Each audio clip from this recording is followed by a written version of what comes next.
नमस्कार, मेरा नाम है रंजन कुमार और आज एक बार फिर से आप सभी का स्वागत करते हैं अपने चैनल न्यू सक्सेस मंत्रा में। तो दोस्तों, आज हम लेके आए हैं इंग्लिश पेडागोजी से सवाल।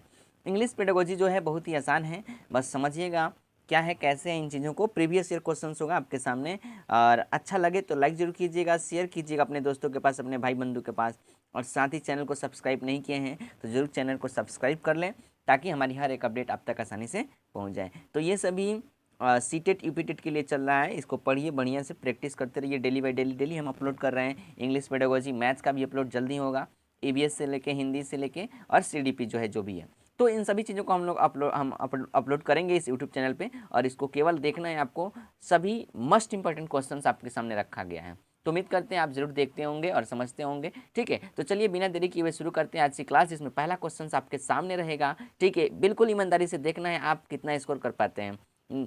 देखिए, पहला जो सवाल है वो कह रहा है कि सी इज आउटलाइंड बाई। ठीक है, तो सी जो है किसके द्वारा इंट्रोड्यूस किया गया। सी आपको पता है, सी जो लागू होता है सतत एवं व्यापक मूल्यांकन के लिए होता है। ठीक है, कंटिन्यूअस एंड कम्प्रहेंसिव इवेल्युएशन के लिए। तो ये इंट्रोड्यूस किया गया किसके द्वारा, तो इसका सही आंसर होगा वो है सीबीएसई के द्वारा जो है इसको लागू किया गया। ठीक है, किसको, सीसीई को। इसके बारे में थोड़ा सा विस्तृत यहाँ पे चर्चा करेंगे। देख रहे हैं कि कंटिन्यूअस एंड कम्प्रिहेंसिव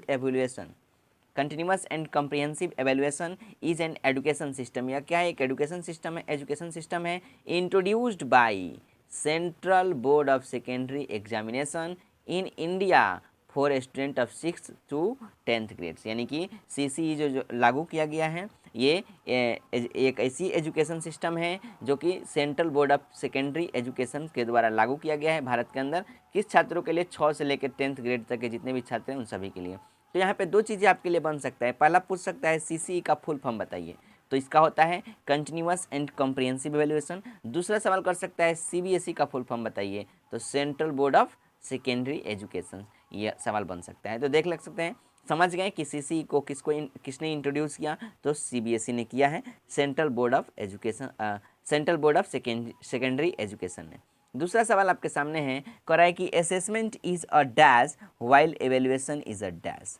तो याद रखिएगा, असेसमेंट एक मेथड होता है और इवेल्युएशन क्या होता है, एक अप्रोच होता है। यानी कि इसका सही जो आंसर होगा वो क्या है, ए नंबर होगा। असेसमेंट क्या है, assessment is a method while evaluation is an approach. बहुत बढ़िया है, ये आपका नहीं होगा। असेसमेंट अप्रोच नहीं होता, ये भी नहीं होगा, टेक्निक भी नहीं है, अप्रोच तो होता ही नहीं है, एक मेथड है। असेसमेंट क्या है, आकलन एक मेथड है, वाइल जबकि जो इवेल्युएशन है वो क्या है, एक अप्रोच होता है। याद रखिएगा, assessment is a method while evaluation is an approach. चलिए, समझ में आ गया है।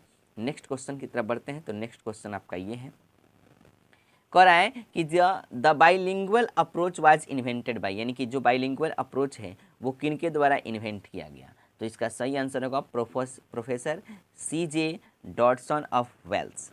ठीक है, इसने बाइलिंगुअल अप्रोच को इन्वेंट किया, खोज किया, जो भी है, professor CJ Dotson of Wales. इसका सही मीनिंग होगा, क्या होगा, सही आंसर होगा। चलिए अगले सवाल की तरफ बढ़ते हैं। तो अगला सवाल है कि the primary AIIMS of developing speaking skills. यानी कि कौन सा ऐसा प्राथमिक एम्स है, लक्ष्य है, जो हमारे स्पीकिंग स्किल को क्या करता है, डेवलप करता है। तो देखिए, जो सबसे पहला स्पीकिंग स्किल्स है, हम आपको दिखाते हैं कुछ स्पीकिंग स्किल्स जो हैं। ये आपका रहा, देखिए, aims of developing skills in children are. ठीक है, हल्ला हो रहा होगा पक्का। चलिए, तो aims of developing skills in children are, जो भी है, तो पहला है कि be able to critically evaluated ideas and belief of others and to draw logical conclusion. यानी कि पहला क्या करते हैं कि लॉजिकल कंक्लूजन को हम लोग क्या करते हैं, ड्रॉ करते हैं इसके अंदर। ठीक है, क्रिटिकली एवेल्युएट करते हैं आइडियाज़ को, बिलीफ को, जो भी है। दूसरा बोला है enable the use of correct words spelling stress cause on appropriate phonetic transcriptions. और तीसरा है make the learner of good and confident speaker. यानी कि ये क्या कराता है, जो डेवलपिंग स्किल्स हैं स्पीकिंग का, वो उसका जो लक्ष्य है वो एक लर्नर को बहुत ही अच्छा और कॉन्फिडेंट स्पीकर बनाता है। ठीक है, ये है। तो सवाल जो कह रहा है, सवाल को देखेंगे जरा सा क्या है सवाल में। तो इस सवाल में कह रहा है कि the primary AIIMS of developing skills speaking skills sir, कौन से जो हैं प्राइमरी लक्ष्य हैं, एम है स्पीकिंग स्किल को डेवलप करने का। तो पहला बोला है कि develop the habit of speaking sentence clearly and comprehensibly. बिल्कुल सही। ये हमारा पहला आंसर होगा कि किसी भी हैबिट हमको बनाना होगा स्पीकिंग बोलने का, किसी वाक्य को क्लियरली एंड कम्प्रिहेंसिबली एकदम साफ सुथरा तरीके से, तो ये आपका सही आंसर होगा। दूसरा, able to express feeling and emotion in a speech और स्टेटमेंट। सही बात है कि जब भी हम स्पीच दे रहे हैं या फिर स्टेटमेंट दे रहे हैं तो उसमें हम अपनी फीलिंग्स को या फिर इमोशन को एक्सप्रेस करने के लिए आपको होना चाहिए, तब आप यही इसका लक्ष्य है। तीसरा बोला है कि understand particularly sounds that are intimately connected with certain, नहीं सर्टेन ऑब्जेक्ट्स के लिए नहीं, सर्टेन ऑब्जेक्ट आया तो गड़बड़ हो जाएगा, निश्चित नहीं ना होगा, बच्चों को सिखाना है तो निश्चित कैसे होगा, सर्टेन ऑब्जेक्ट होगा नहीं, इसलिए इसका सही आंसर बोथ ए और बी बिल्कुल सही आंसर होगा। ठीक है, यानी कि इसका आंसर जो होगा बोथ ए एंड बी दोनों आपका सही होगा। चलिए, तो अभी आप समझ गए कि AIIMS of developing skills in children, और ये भी आप देख लेंगे, लिख सकते हैं। चलिए अगले सवाल की तरफ बढ़ते हैं। कह रहा है कि TOEIC स्टैंड्स फॉर, इसका मीनिंग क्या होता है, मतलब इसका फुल फॉर्म क्या है। तो इसका जो फुल फॉर्म होता है ये होता है test of English for international communication. तो देख लीजिए इसका जो सही मीनिंग होगा वो क्या है, the test of English for international communication, इसका सही संक्षेपण मतलब क्या हो सकते हैं, फुल फॉर्म हो सकता है। TOEIC का मतलब क्या होता है, test of English for international communication, यही इसका क्या होगा, सही आंसर होगा। चलिए तो समझ गए, उसको देख लीजिएगा, सवाल यहाँ से बन सकता है, पूछेगा विच one is pre writing activity. कह रहा है कि इसमें से कौन जो है प्री राइटिंग एक्टिविटी है, कौन जो है प्री राइटिंग एक्टिविटी है। तो देखिए सबसे पहले आप जान लेते हैं कि आखिर ये प्री राइटिंग एक्टिविटी क्या होता है। तो आप यहाँ पे देखेंगे pre writing activity involves, pre writing activity के अंदर क्या क्या इन्वॉल्व्स रहता है। तो पहला है creation the situation of setting the task, यानी कि स्थिति को क्रिएट करना जिसमें हम टास्क को, किसी भी कार्य को सेटिंग करते हैं। दूसरा, giving clear instructions, pre writing activity में क्या क्या शामिल होता है वो सब बताया है। तो क्लियर इंस्ट्रक्शंस होता है, गिविंग क्लूज होता है या इन्फॉर्मेशन को देना होता है, गिविंग द हेडिंग, हेडिंग क्या है उसको देना है, इनिशिएटिंग द डिस्कशन और फिर डिस्कशन के लिए है। तो प्री राइटिंग एक्टिविटीज़ इसमें अंदर इन्वॉल्व रहता है। लेकिन कह रहा है कि इनमें से कि which one is pre writing activities, तो सिंपल है, रिफ्रेजिंग है क्या, रिफ्रेजिंग होगा नहीं, opinions wanted to what has been written नहीं, submit the product for reevaluation नहीं, यहाँ का सही आंसर क्या होगा, गिविंग क्लूज या इन्फॉर्मेशन। ठीक है, विच one is a pre writing activities, तो सही आंसर होगा गिविंग क्लूज या इन्फॉर्मेशन। तो आप इसको देख लीजिएगा, सवाल यहाँ से बनता है प्री राइटिंग एक्टिविटीज़ में क्या क्या इन्वॉल्व रहता है। ये 5 चीज़ों को आपको देख लेना है, समझ जाना है, रट जाना है। ठीक है, मैंने पढ़ना है, रटना नहीं, समझिएगा तो भी ना हो पाएगा।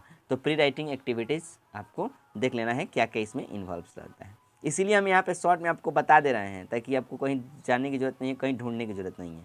चलिए अगला सवाल है कि what is the vocabulary of children up to 3 years, मैंने जो बच्चे 3 साल के ऊपर के हैं उनके पास कितना वोकेबलरी होना चाहिए। तो देखिए याद रहना चाहिए आपको कि 900 से 1000 शब्दों उनके पास होना चाहिए उनके वोकेबलरी के अंदर। ठीक है, कितने वर्ष के बच्चों को, अप टू 3 ईयर्स मतलब 3 साल के जो बच्चे ऊपर के हैं। तो देखिए यहाँ पे हमने लिख रखा है, इसको आप बढ़िया समझ जाएंगे।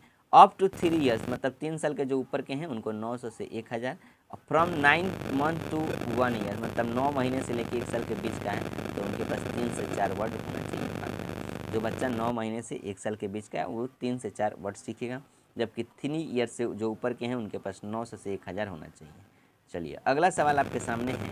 अगला सवाल बोला है कि an inclusive class is that in which, यानी कि एक ऐसा समावेशी क्लास वर्ग इज है डैट इन विच जिसमें होता है। तो students from different nationalities study together, अलग अलग राष्ट्र के लोगों को नहीं, students from different religious study together नहीं, डिफरेंट तो आएगा ही नहीं इसके अंदर, इंक्लूसिव में डिफरेंट आएगा ही नहीं, both boys and girls study together नहीं, इसमें होगा डिफरेंटली एबल्ड, जो विकलांग है लर्नर्स वो भी सीखेगा, स्टडी करेगा, जो भी क्या है डिफरेंटली एबल्ड लर्नर्स हैं, जो विकलांग है अपंग है वो भी अध्ययन करेगा, किसके साथ, विथ नॉर्मल स्टूडेंट्स के साथ, किसके साथ, नॉर्मल छात्रों के साथ, यानी differently abled learners study with normal students. ये इसका सही आंसर होगा, यानी ऑप्शन नंबर क्या है, ए बिल्कुल सही आंसर होगा। ठीक है, चलिए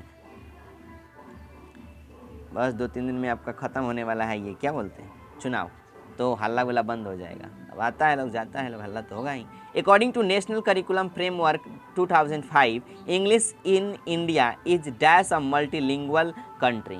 ठीक है, कह रहा है कि नेशनल NCF 2005 के अनुसार इंग्लिश जो है भारत के अंदर वो एक मल्टीलिंगुअल कंट्री है। कहाँ पे, तो याद रखिएगा English in India is a global language, एक ग्लोबल लैंग्वेज होगा इन अ मल्टीलिंगुअल कंट्री। ठीक है, तो इसका सही आंसर क्या होगा? एनसीएफ 2005 के अनुसार English in India is a global language in a multilingual country. तो इसका सही आंसर क्या होगा? सी होगा।